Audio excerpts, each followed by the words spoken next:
Left-wing protesters in Minnesota crossed a major red line. DOJ and local officials are investigating the storming of a church in St. Paul by left-wing activists who believe that the church's pastor was working with ICE. Former CNN anchor Don Lemon was actually on the scene inside the church as the chaos unfolded. Don't you think Jesus would be understanding and love these folks? We're about spreading the love of Jesus. But did you try to talk to them as a Christian? No one is willing to talk. Lemon says he was there just to do his job. I had no affiliation to that organization. I didn't even know they were going to this church. Once the protest started in the church, we did an act of journalism, which was report on it and talk to the people who were involved, which included the pastor, members of the church, and members of the organization. That's it. It's called journalism. Meanwhile, remember the Summer of Love in Seattle? Mayor Jacob Fry is selling a winter of love in Minneapolis, seeming to justify the unrest in his city. I think it's important to tell the whole country that this is not just about resistance here in Minneapolis. It's about love.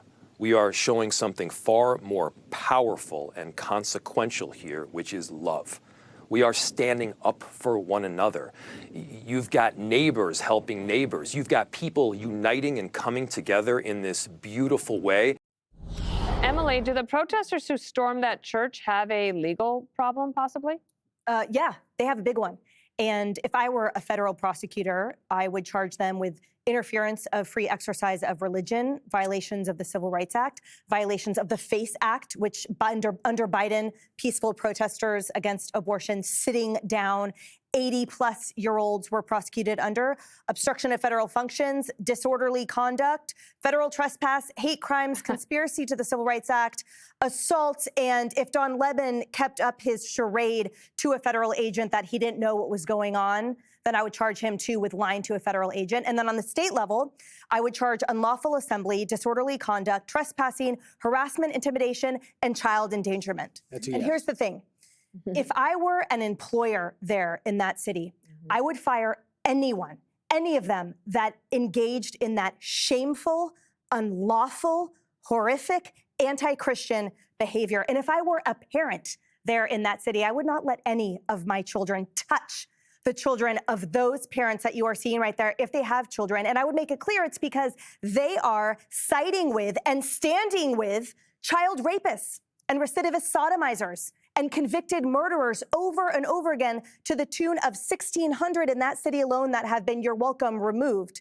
And if I were a tech founder, by the way, I would deplatform all of those individuals that you saw in the midst of their engaging in the felonious behavior I just outlined, filming everything so that they would not have a platform and they would not get their dopamine hits anymore. And the dopamine dries up. But here's the thing. As a Christian, my real inspiration comes from that one woman that you can see on the video that stood there the entire time praying over those vicious, unlawful, anti-Christian, horrific trespassers there. And I pray that their impact remains at zero and that hers covers the world. Control room, could you play the sound from the ICE agent that is scolding the protesters? That vehicle right there is honking and impeding our investigations while we're trying to arrest a child sex offender. That's who you guys are protecting. Insane.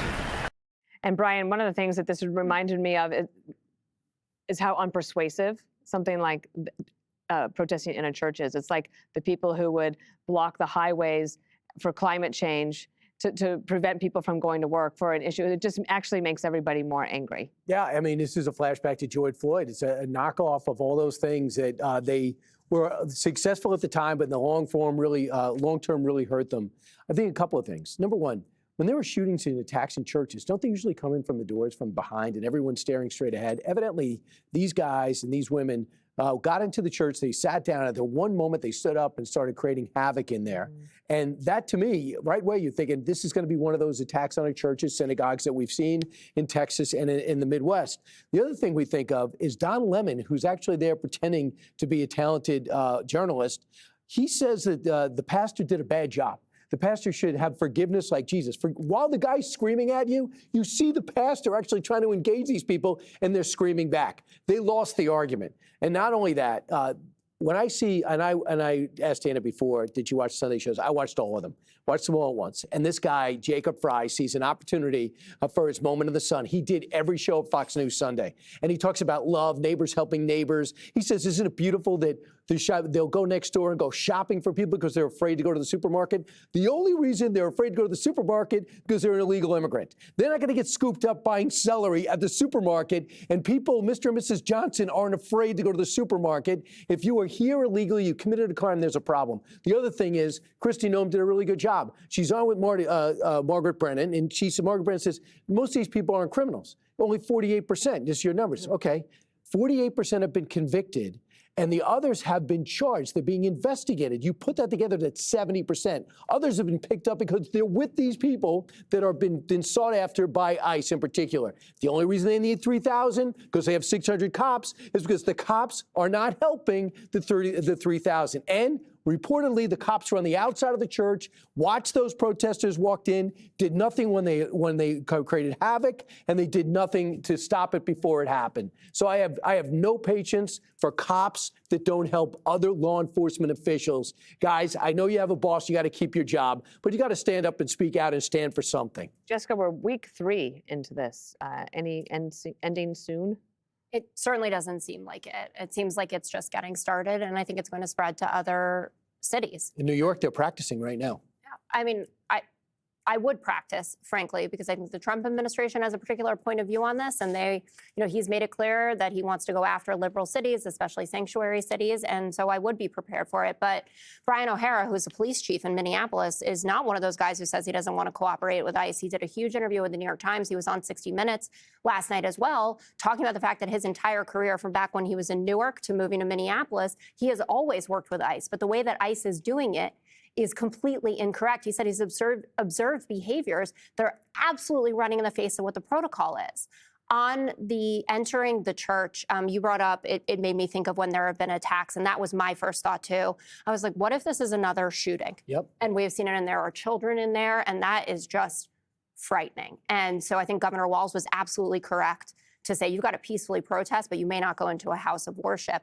But this is all happening against a backdrop that is driving this city to the point that there are people standing outside of their homes, holding their rifles, saying, like, I'm going to protect my community because of what ICE is doing. And this alarming contrast between how upset Harmeet Dillon is over this and the Trump administration, she's saying that she and Bondi are working around the clock. No right is more sacred than the freedom to assemble and pray to God at the same time. And then you listen to Todd Blanche, who was on with Shannon Bream. She said, hey, are you investigating Officer Ross's actions when he killed Renee Good 10 days ago or whenever it was? And he says, millions of Americans saw the video. We investigate when it's appropriate. That is not this case here. So we are not investigating. You got hit by a car. 82% of people saw that video. 53% think that he should be criminally charged for it. And then the Wall Street Journal comes out and they're reporting that there are incentives for ICE agents, because they need to meet that insane 3,000 people a day quota, that they're getting rewarded even if they bring in people who then get released. These stories of Americans being detained saying, show me your papers. There was a veteran, U.S.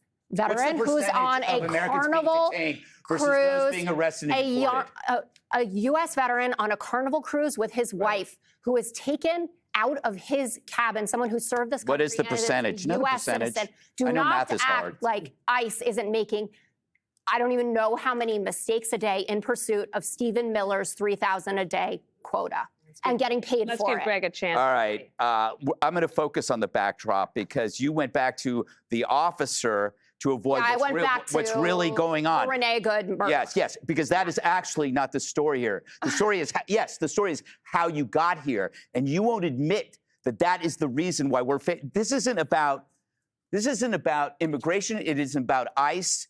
It isn't about Trump. It is about suicidal empathy that is driven by a rescue fantasy. You have all of these young, middle-aged women going out there because they have some kind of emptiness in their lives, that are going out there in this kind of rescue delusion, helping people they don't know, strangers who are guilty of crimes. How can you defend that? This is not protesters going to a church. That is a mob. The people that invented the phrase safe spaces are breaking it up, frightening kids, right? These are the people that call us fascists and they're hunting people. These are the people that claim to defend women and yet are defending men who abuse women.